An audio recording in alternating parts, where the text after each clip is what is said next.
வணக்கம். சனி பெயர்ச்சி பலன்கள். பொதுவாக சனி பகவானைப் போல் யாராலும் அருள் செய்ய முடியாது.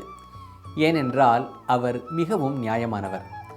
அதனால்தான் தராசு போன்ற துலாம் ராசியில் அவர் உச்சம் பெறுகிறார். நமக்கு நன்கு தெரியும் நமது செய்கைகள் யாவும் பஞ்சேந்திரியங்களால் ஊக்குவிக்கப்படுகின்றன என்று.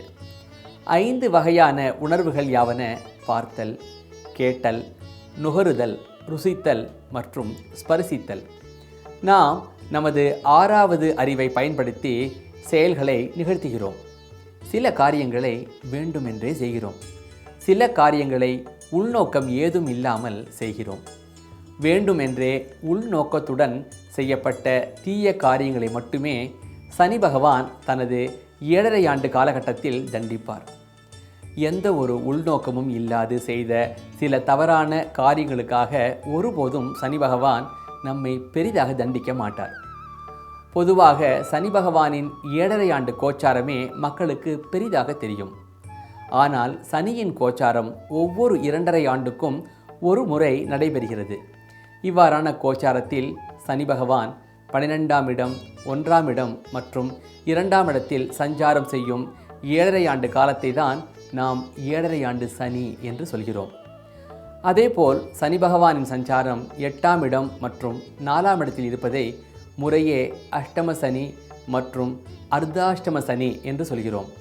சனி பகவானின் சஞ்சாரம் 3ஆம் இடம், 6ஆம் இடம் மற்றும் 11ஆம் இடங்களில் சிறந்ததாக கருதப்படுகிறது.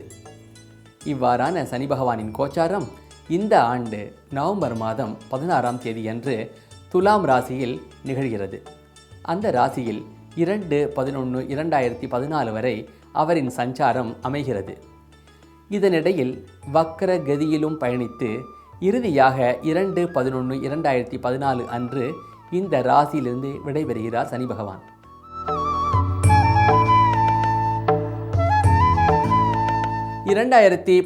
ஆண்டு நவம்பர் மாதம் 16ஆம் தேதி முதல் 2012ஆம் ஆண்டு பிப்ரவரி மாதம் 7ஆம் தேதி வரை சனி பகவானின் சஞ்சாரம் துலாம் ராசியில் செவ்வாய் சாரத்தில் இயல்பு நிலையில் இருக்கும். பல சோதனைகளை கடந்து வந்து கொண்டிருக்கும் தங்கள் ராசிக்கு 5ஆம் இடம் மற்றும் 6ஆம் இடத்திற்கு அதிபதியான சனி பகவான் 7.5 ஆண்டு சனியின் கடைசி பகுதியாக துலாம் ராசியான தனது உச்ச வீட்டில் சஞ்சரிக்கிறார். இச்சமயத்தில் சனி பகவான் செவ்வாயின் சாரத்தை பெறுகிறார்.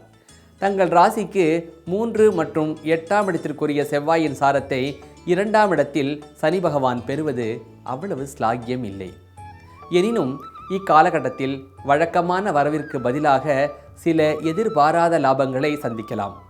வாழ்க்கை துணை மூலமோ வியாபார கூட்டாளி மூலமோ சில லாபங்கள் வந்து சேரும்.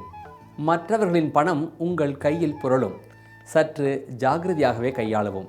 திருமணங்களை நிச்சயிக்கும் போது ஒரு முறைக்கு 2 முறை யோசித்து செயல்படவும். மாணவர்கள் விளையாட்டுகளில் சிறந்து விளங்குவார்கள். இலக்குகளை நிர்ணயிப்பதும் யுக்திகளை வகுப்பதுமே உங்களை நற்பாதையில் கொண்டு செல்லும்.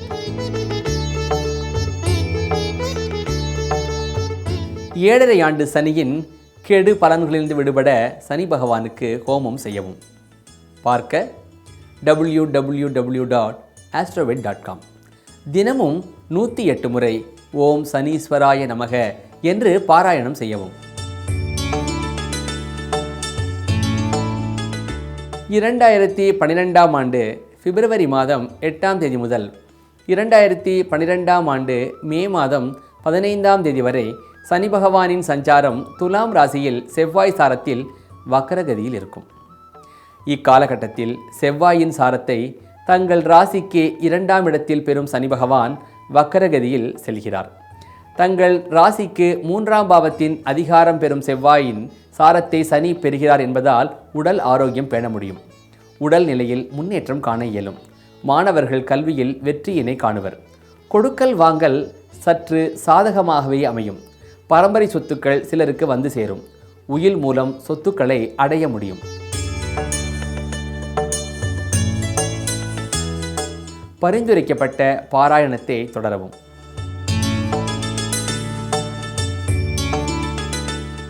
2012ஆம் ஆண்டு மே மாதம் 16ஆம் தேதி முதல் 2012ஆம் ஆண்டு ஜூன் மாதம் 25ஆம் தேதி வரை சனி பகவானின் சஞ்சாரம் கன்னி ராசியில் செவ்வாய் சாரத்தில் வக்கரகதியில் இருக்கும். இக்காலகட்டத்திலே மீண்டும் ஜென்ம ராசியிலே வக்கரகதி பெறும் சனி பகவான் உடல் உபாதைகளிலிருந்து நிவாரணம் அளிப்பார். உங்கள் லட்சியங்களை அடைய நல்ல பாதையினை காட்டுவார். உடன் பிறந்தோருடன் ஒற்றுமையினை காண முடியும். சிலர் பேரும் புகழும் இக்காலத்தில் பெறுவர். அவர்கள் செய்யும் பணிக்கு பாராட்டு கிடைக்கப்பெறும். முயற்சிகள் எடுக்கும் அளவிற்கு வெற்றி வாய்ப்பு உறுதியாகும். தொழிலில் உத்தியோகத்தில் காரிய சித்தி உண்டாவதால் கீர்த்தி உண்டாகும். பணியாட்களால் ஆதாயம் உண்டு. பொதுஜன தொடர்பும் சாதகமாகும். மேற்சொன்ன பாராயணத்தை தொடர்ந்து செய்து வரவும்.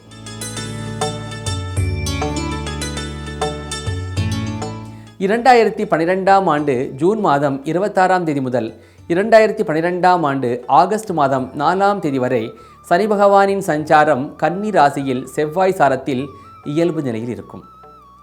இக்காலகட்டத்தில் ஜென்ம ராசியிலேயே வக்கரகதியிலிருந்து திரும்பி தனது இயல்பு நிலைக்கு திரும்பும் சனி பகவான் நிலையற்ற மனதினை ஏற்படுத்துவார். எந்த முடிவினையும் உங்களால் தீர்மானமாக எடுக்க முடியாது. மேலும் மனதில் பயமும் குடிகொள்ளக்கூடும். எதற்கெடுத்தாலும் பயம் என்ற நிலை உருவாகலாம். உறவுகளுடன் கருத்து வேறுபாடுகள் அதிகரித்து அதிலும் விரிசல்கள் உண்டாகும். நண்பர்களாலும் கவலைகள் உண்டு. மொத்தத்தில் இந்த காலகட்டமானது தங்களது பொறுமையை மிகவும் சோதிக்கும். இந்த காலமும் விரைவில் கடந்து போகும் என்ற நம்பிக்கையோடு இருக்கவும். மேலதிகாரிகள் மற்றும் அனுபவஸ்தர்களின் வழிகாட்டுதலும் யதார்த்தங்களை ஏற்றுக்கொண்டு கனவு உலகில் சஞ்சரிக்காமல் இருப்பதுமே சிறந்த உபாயமாகும். மேற்சொன்ன பாராயணத்துடன் முருகப்பெருமானுக்கு ஹோமம் செய்து மன அமைதி கிடைக்க பிரார்த்திக்கவும். பார்க்க www.astrovet.com.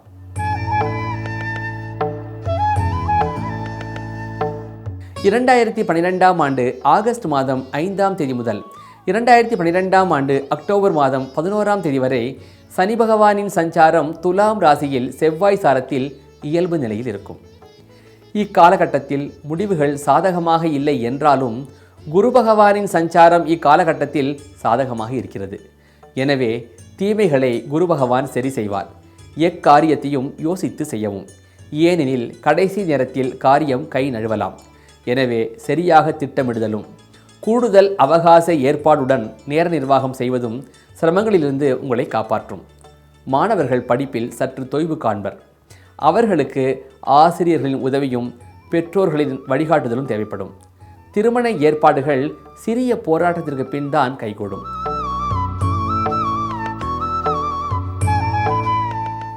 சனி பகவானுக்கான பாராயணத்தை தொடர்ந்து செய்து வருவோம். 2012ஆம் ஆண்டு அக்டோபர் மாதம் 12ஆம் தேதி முதல் 2013ஆம் ஆண்டு பிப்ரவரி மாதம் 18ஆம் தேதி வரை சனி பகவானின் சஞ்சாரம் துலாம் ராசியில் ராகு சாரத்தில் இயல்பு நிலையில் இருக்கும். இக்காலகட்டத்தில் ராகுவின் சாரத்தை பெறும் சனி பகவான் 7.5 ஆண்டு சனியின் இறுதி பகுதியை துலாம் ராசியில் கடக்கிறார். இக்காலகட்டத்தில் முதல் 3 மாதத்திற்கு சாதகமான பலன்களை எதிர்பார்க்கலாம். அதன்பின் ராகு பகவானின் சஞ்சாரமும் தங்களுக்கு எதிராக திரும்புகிறது. இதே நேரத்தில் 2ஆம் இடத்தில் இருக்கும் சனி பகவான் ராகுவின் கெடுபலத்தை இரட்டிப்பு ஆக்குவார். ஒரு நல்ல அனுகூலம் என்னவென்றால் துலாம் ராசியில் உள்ள சனி ஒரு நீதிபதியைப் போல நியாயமான பலன்களையே வழங்குவார். எனவே அதிகம் பயப்பட தேவையில்லை.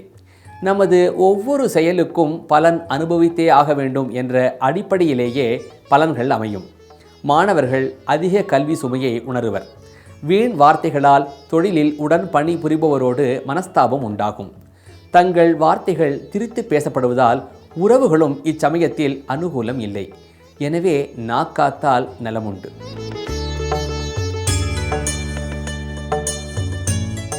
மேற்சொன்ன பாராயணத்துடன் ராகு பகவானுக்கும் சனி பகவானுக்கும் ஹோமங்கள் செய்யவும்.